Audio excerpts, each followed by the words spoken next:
Hi students, இன்னைக்கு political partiesலேருந்து necessity of political parties-உம் how many parties should we have இதுதான் பார்க்க போகிறோம். இப்போ ஒரு சுச்சுவேஷனை இமேஜின் பண்ணிக்கலாம். அதாவது ஒரு கண்ட்ரியில் பொலிட்டிக்கல் பார்ட்டிஸே இல்லாமல் எல்லாருமே இண்டிபெண்ட் கேண்டிடேட்டாக தான் கண்டெஸ்ட் பண்ண போகிறாங்க. அப்படி இருந்ததுன்னா என்ன ஆகும்? எந்த ஒரு இண்டிபெண்ட் கேண்டிடேட்டாலையும் இந்த கண்ட்ரிக்கு தேவையான மேஜர் பாலிசி சேஞ்சஸ்க்கு ப்ராமிஸ் பண்ண முடியாது. இந்த கவர்மெண்ட் ஃபார்ம் ஆகலாம், ஆனால் அதோட யூட்டிலிட்டி வந்து அன்சர்டனாக தான் இருக்கும். ஏன்னா இந்த எலெக்டட் ரெப்ரசன்டேட்டிவ்ஸ் வந்து அவங்க எந்த கான்ஸ்டிடியூவன்சியில் எலெக்ட் ஆகிருக்காங்களோ அதுக்கு அக்கௌண்டபிளாக இருப்பாங்களே தவிர அந்த லொக்காலிட்டியில் என்ன இருக்கோ அதுக்கு அக்கௌண்டபிளாக இருப்பாங்க. ஆனால் கண்ட்ரி ரன் பண்ணுறதுக்கு ரெஸ்பான்சிபிலிட்டி யாருக்குமே போகாது. இப்போது ஒரு எக்ஸாம்பிளுக்கு இப்போ பஞ்சாயத்தில் எலெக்ஷன் நடக்க போது இது வந்து நான் பார்ட்டி பேஸ் எலெக்ஷன் கன்சிடர் பண்ணிக்கலாம். அப்படி இருக்கும்போது பார்ட்டிஸ் வந்து இதில் ஃபார்மலாக கண்டெஸ்ட் பண்ண மாட்டாங்க. ஆனால் நம்ம என்ன நோட்டீஸ் பண்ணலாம் அப்படின்னா இந்த வில்லேஜஸ் வந்து கண்டிப்பாக ஒரு ஃபேக்ஷனாக இல்லை 2-3 ஃபேக்ஷனாக ஸ்ப்ளிட் அப் ஆகிக்கும்.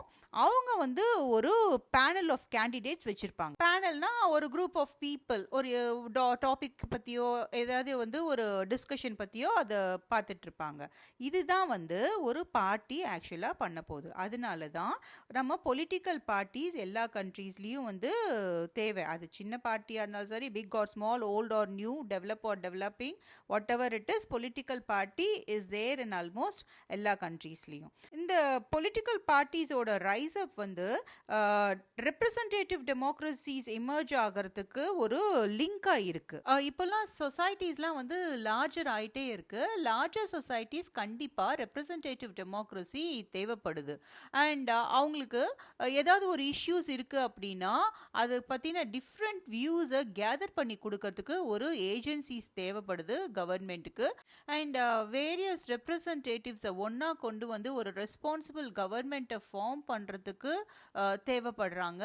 அண்ட் அவங்களுக்கு ஒரு மெக்கானிசம் தேவைப்படுது சப்போர்ட்காக, கவர்மெண்ட்டை சப்போர்ட் பண்ணுறதுக்கு.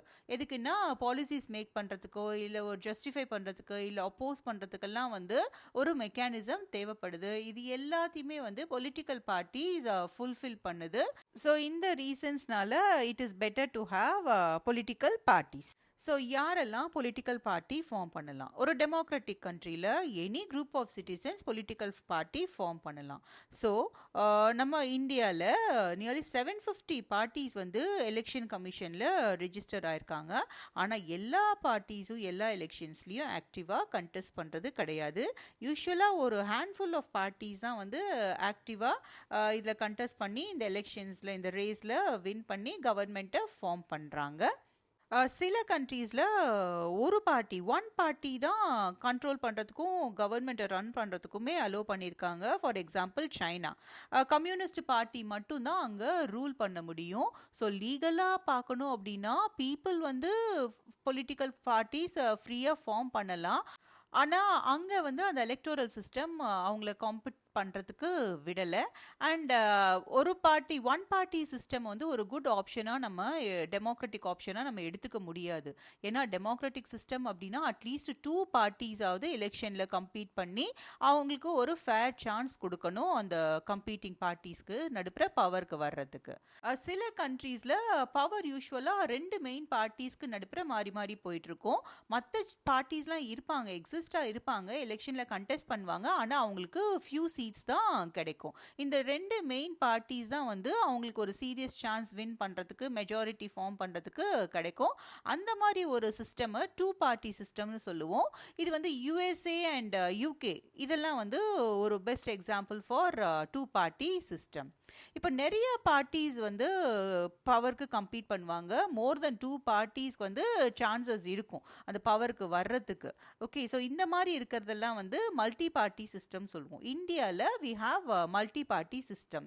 ஏன் இந்தியாவில் மல்டி பார்ட்டி சிஸ்டம் அப்படின்னா the கவர்மெண்ட் வந்து various parties they come together and கோலிஷனை ஃபார்ம் பண்ணுவாங்க.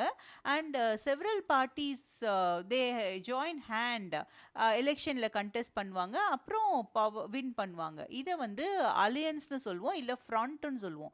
ஸோ இதுக்கு எக்ஸாம்பிளாக இந்தியாவில் 2004 பார்லிமெண்ட்ரி எலெக்ஷன்ஸை கன்சிடர் பண்ணிக்கலாம்.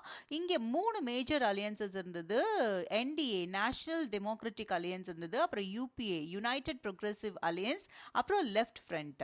இந்த மல்டி பார்ட்டி சிஸ்டம் வந்து யூஸ்வலாக மெஸ்ஸியாக இருக்கும் அண்ட் பொலிட்டிக்கல் இன்ஸ்டெபிலிட்டிக்கு லீட் பண்ணுறதுக்கு சான்சஸ் இருக்குது.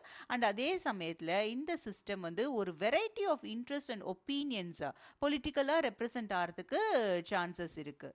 அண்ட் இந்தியா வந்து இட்ஸ் அ லார்ஜ் கண்ட்ரி. இங்கே வந்து we have social geographical diversity. இந்த மாதிரி ஒரு கண்ட்ரியில் 2 or 3 பார்ட்டிஸ் கூட அப்சர்வ் பண்ணோன்னா நமக்கு அது பத்தாது. ஸோ மல்டி பார்ட்டி சிஸ்டம்ங்கிறது தான் இந்தியாவுக்கு பெஸ்ட். ஸோ இதோட இந்த செஷன் எண்டுக்கு வந்தாச்சு. Thank you students.